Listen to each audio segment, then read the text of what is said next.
Hello, America. You are listening to the Frank and Friends radio show.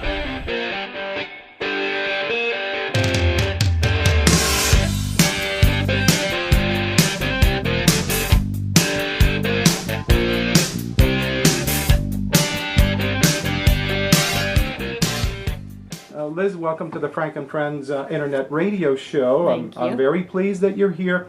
Now, you're running for Senator, Wyoming. Why have you decided to do that? Yeah, well, it's great to be here, first of all. And I feel very strongly that the freedoms and the values that really form the basis of the founding of the state of Wyoming and form the basis of the founding of our nation are under threat and are under attack by this administration, by Washington, D.C., and particularly by the policies of President Obama. I think he's the most radical man who's ever inhabited the Oval Office. And I think his view is that he needs to expand the size of the federal government until it really is involved in every aspect of our lives. He'd like us to become, I think, more like a European social democracy.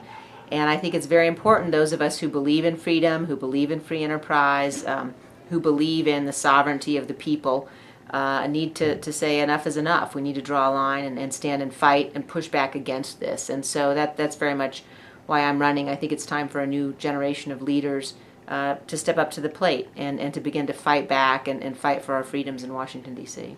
I have recently gained a knowledge of your experience, and I did not have a great awareness of what you're all about and what your experiences have been.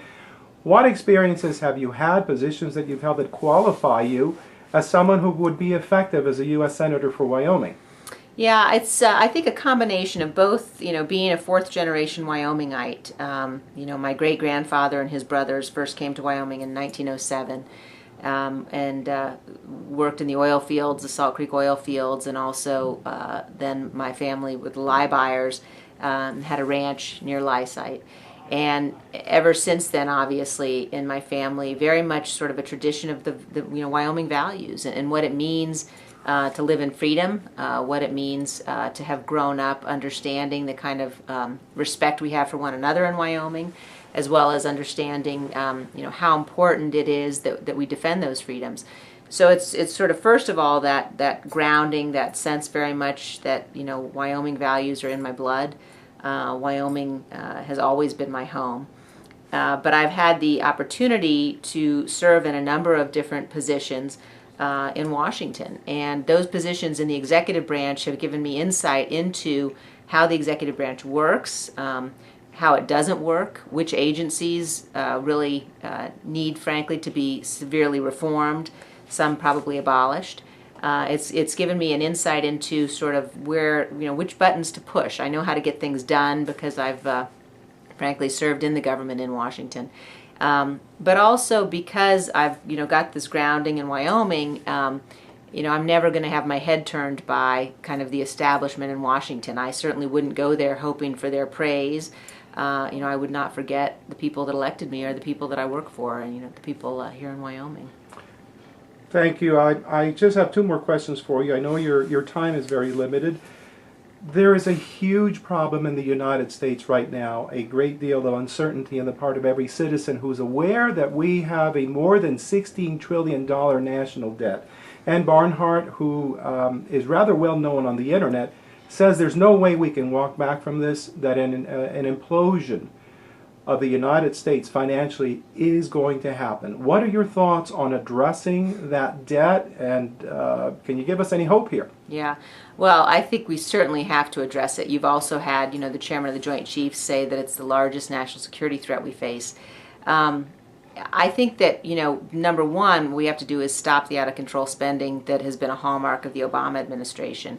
When you see, failed stimulus projects that don't create any jobs, when you see government money, or the government using taxpayer money, losing that taxpayer money on, sort of pipe dreams of projects as part of a so-called stimulus plan, the first place we've got to begin is to say enough of that. We're not doing that. We understand that the way to grow our economy is through the private sector, not through more government spending and larger government programs.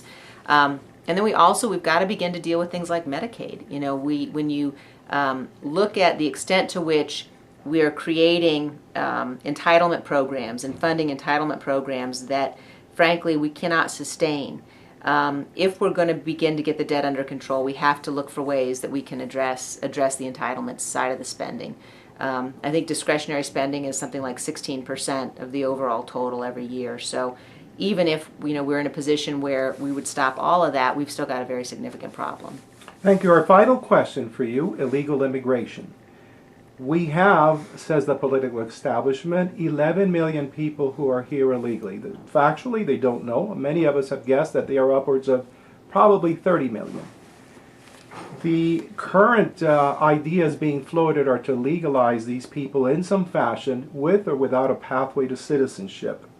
Meanwhile, there are millions throughout the world who have applied legally to come to this country and have been waiting patiently in line.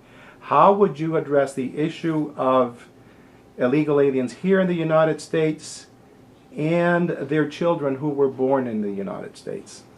Well, I think that clearly we need to remember that we are a nation of immigrants, and that part of what has made up the fabric of the United States for so long has been the contribution of immigrants to our society. But we have to be clear about the distinction between those who come here legally and those who come here illegally. And I think that it's important for us, too often as Republicans, there's a sense that, or at least the establishment and the mainstream media would say, if the Republicans don't support amnesty, then the Republicans won't be able to attract voters from the Hispanic community, for example. And I think that's just wrong. I think people who've come here legally, regardless of their ethnicity, don't want to see other people jump in line. They don't want to see other people, get ahead of them. And frankly, there are significant national security issues at stake here as well. So I'd like to see us make sure we secure the borders.